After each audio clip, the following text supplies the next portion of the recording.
భవిష్యత్తు తీసుకుపోవాలని ఆరోజు పార్టీ పెట్టి మనందరినీ చైతన్యవంతం చేసిన నాయకుడు మన నందమూరి తారక రామారావు గారు.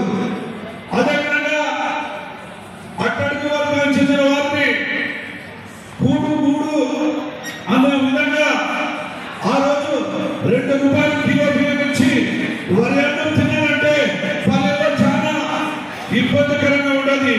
అలాంటిది ₹2 కిలో బియ్యం ఇచ్చి అట్టడుగు వర్గాన్ని ఆదుకున్న నాయకుడు మన నందమూరి తారక రామారావు గారు. అదేవిధంగా గుడిసెల్లో ఉన్న ఇళ్ళు కట్టించి అన్ని విధాలుగా తోడుగా ఉండి నా నాయకుడు నందమూరి తారక రామారావు గారు.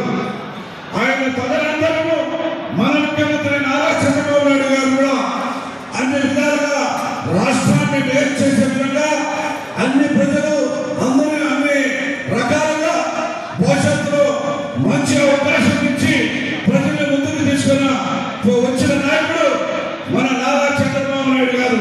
అదేవిధంగా ఆయన తనయుడు లోకేష్ బాబు గారు కూడా యువరానికి వన్న తెచ్చిన నాయకుడు మన నారా లోకేష్ గారు. ఇలాంటి తరంలో 3 తరాలుగా ఈ రోజు మన పార్టీ ముందుకు తీసుకుంటుంది. ఆ రోజు నందమూరి తారక రామారావు గారు ఒక సభ్యత్వంతో అయితే ఈ రోజు మన ప్రభుత్వం 1